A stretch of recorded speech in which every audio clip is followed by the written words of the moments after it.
Machine Unlearning for Voice AI Systems. We're going to explore how this cutting-edge research lets AI models literally forget specific voices, what its current capabilities are, and maybe how it could fundamentally reshape AI voice generation security for you. Because the threat landscape is just evolving at lightning speed. We're not just talking about generic AI voices anymore. We're talking about systems that can reproduce your natural speaking patterns, capture your individual vocal characteristics with, frankly, remarkable accuracy, enough to generate speech that could fool almost anyone. You know, when you hear about these deepfakes, it really makes you stop and think.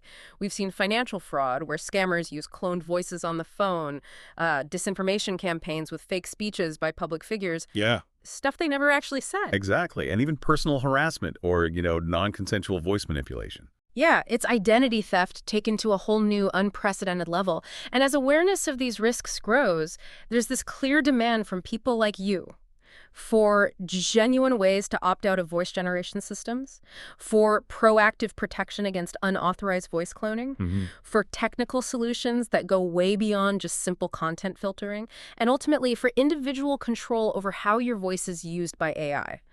Okay, so here's where it gets really interesting. Machine unlearning. At its core, this isn't just putting like a digital padlock on sensitive data or setting up a filter. It's about reaching into the AI's core programming and physically erasing specific information from its digital memory. It actively removes that knowledge from the model's internal representations. So it's truly gone, not just hidden somewhere. Exactly, not just hidden, gone. And the key principles behind this are pretty revolutionary, really.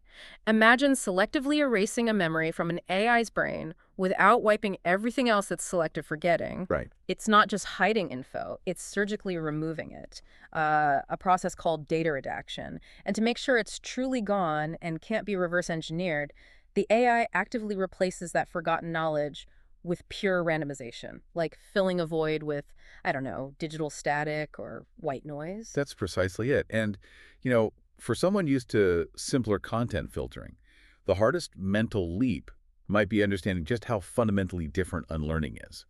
Traditional methods are essentially fences. They put up restrictions, they check prompts, they block access, but the prohibited information, It still exists inside the model. like a book behind a locked door. Exactly like that. And a clever user, well, they can find ways around that fence through prompt engineering or maybe even more sophisticated fine-tuning attacks. Machine unlearning, though, it genuinely removes the unwanted information. It creates a brand new version of the model that basically never learned the prohibited data to begin with. Which means there's no hidden information left to be extracted. It makes it far more robust against adversarial attacks, provides genuine privacy protection, and ultimately offers users real control over their digital voice data. Now, when it comes to voice unlearning specifically, there's this unique, kind of complex challenge, right? Especially for modern zero-shot text-to-speech models. Think about it. These models can mimic voices they weren't even explicitly trained on just from a short audio sample. That's the tricky part. So unlearning has to do more than just forget voices it was trained on. It also has to learn not to imitate specific voices it wasn't trained on, all while somehow preserving the quality for the voices that are permitted. Yeah, it's a delicate balance. It's like teaching a kid to forget a song they learned and also to never sing a song they only heard once, but without messing up their ability to sing every other song perfectly. That's a good analogy, actually. Yeah. So, the process itself, it breaks down into 3 pretty fascinating steps. First, identification. The target voices are identified for removal. This usually needs, about 5 minutes of audio samples per speaker? Roughly, yes. That helps find the specific training data with those voices. Okay. Then step 2 is randomization. And this is where it gets really clever, I think. When the model is prompted to generate a forbidden voice, it's taught to produce a random voice instead. Right. It essentially teaches itself using its own randomly generated voices. Like teaching that kid not to sing the forbidden song by having them practice singing random notes instead. Kinda, yeah. And high levels of randomness are actually the signal that the forgetting process worked well. Interesting. Okay, and finally, retraining. The model then undergoes this retraining process to really internalize these changes, which this can take a while, right? Several days. It can, yes, depending on the number of speakers to forget. Yeah. The result, though, is a new model that has genuinely forgotten those targeted voices. Yeah. And this approach, it's really a testament to some clever research methodology. You mentioned researchers at Unclone University. Yeah. Well, they demonstrated their technique using a recreation of Meta's voice box model. Their training involved teaching the model to actively respond with random voices for forbidden speakers. And crucially, using those self-generated random voices as new training data. Ah, okay. So it learns from its own randomness. Exactly. But it is a computationally intensive process, Yeah. often taking multiple days, which highlights the significant resources needed for this kind of fundamental model surgery. Right. So this all sounds incredibly promising, but okay, let's talk reality. With any powerful new tool, there's always a flip side, isn't there? What are the practical realities, the measurable costs of a breakthrough like this? Well, looking at the forgetting effectiveness, the research shows a pretty remarkable 75% reduction in the ability to mimic those forbidden voices. That's significant. It means the resulting voice generation is unmistakably different. You can tell it's not the original. And those high randomness levels we talked about, they're the proof, basically, that the forgetting was successful. However, there is some, let's call it collateral damage, about a 2.8% degradation in mimicking the permitted voices. Okay. So a small hit to the general quality. A small but measurable loss in overall model quality.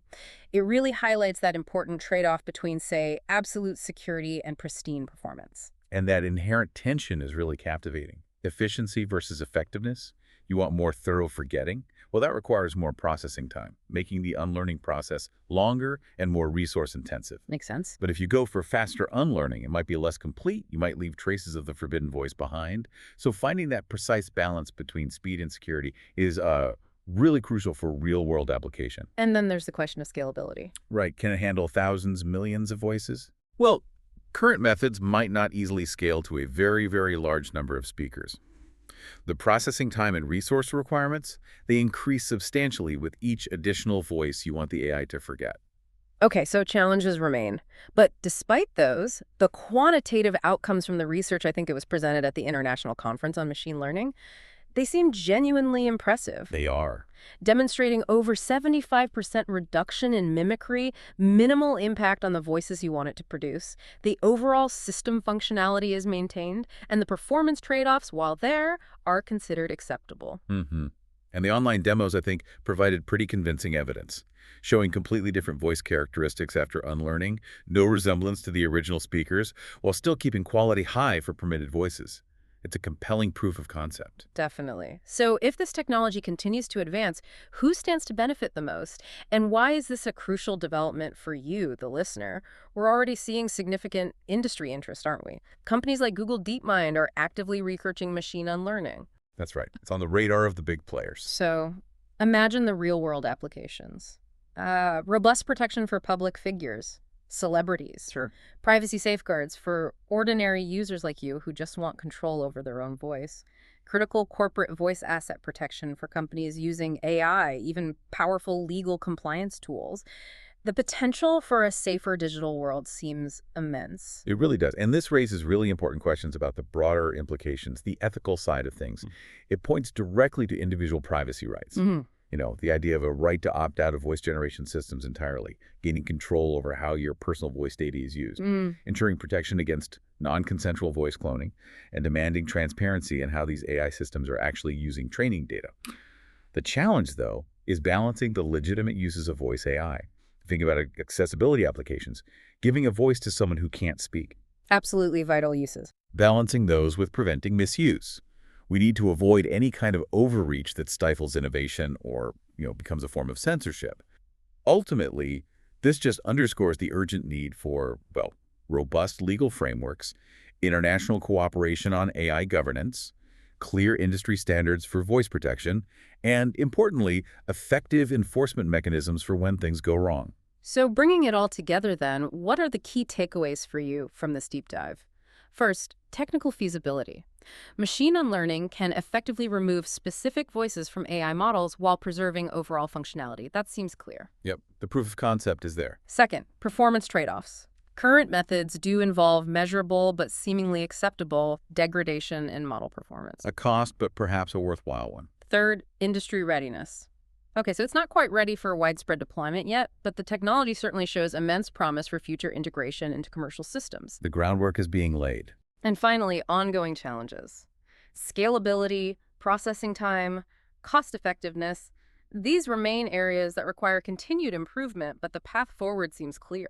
Absolutely. And ultimately, I think the future of voice AI depends not just on raw technological advancement, but on our collective ability to build systems that fundamentally respect individual privacy and actively prevent malicious use. Machine unlearning offers a truly promising path toward achieving both innovation and that crucial protection in this rapidly evolving world of synthetic speech. So for you, our listener, here's maybe a thought to chew on as we wrap up. In an increasingly AI-driven world where your voice can be cloned with, frankly, shocking accuracy, Yeah. how much control do you really want over your digital identity? And, just as importantly, what responsibility do we expect from the companies building these incredibly powerful tools?